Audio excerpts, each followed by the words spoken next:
All right, so this one we're supposed to find the derivative for f of x equals 1 over x plus 2. And we're supposed to do it in the same manner of the 4 steps, getting our limit on that last step.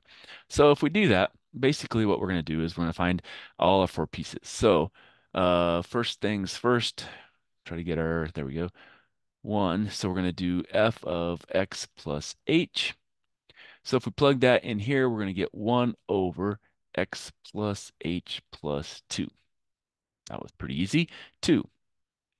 Now we're going to have f of x plus h, and then we're going to minus f of x.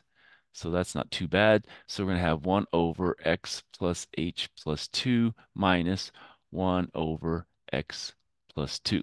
Now, we can't just add those as they are. So we have to get a common denominator. Well, the common denominator is going to be this times this. And so we're going to have to multiply this times x plus 2 over x plus 2. And we're going to have to multiply this by x plus h plus 2 over x plus h plus 2. Okay.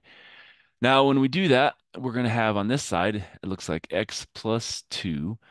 And then here, that's just going to be a minus x minus h minus 2 all over x plus 2 times x plus h plus 2. Okay.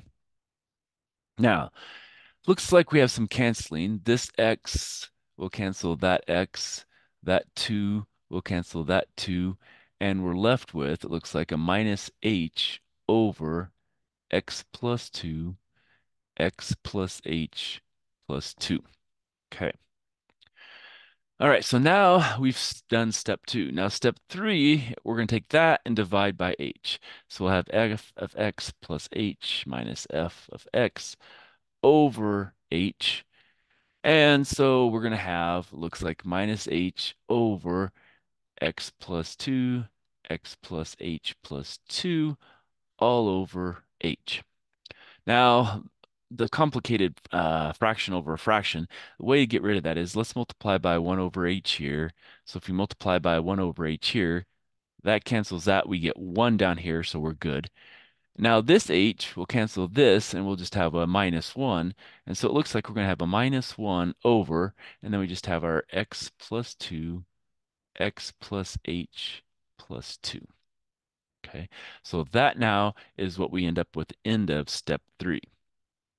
Now, step 4 is just finding the limit of this as h goes to 0. So limit as, oops, h goes to 0 of minus 1 over x plus 2 times x plus h plus 2, and that whole thing.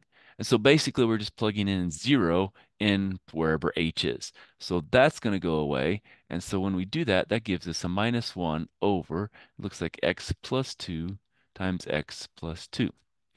Okay, well, that's fine. Let's simplify it and make it 1 over x plus 2, the quantity squared.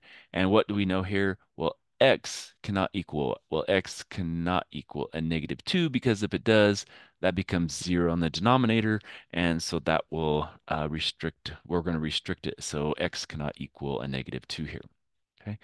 And so that's basically taking a derivative, again, of something that eventually we'll be able to take a derivative of without having to do all these steps to get there along the way. Okay, so let's stop there and we'll come back with some more.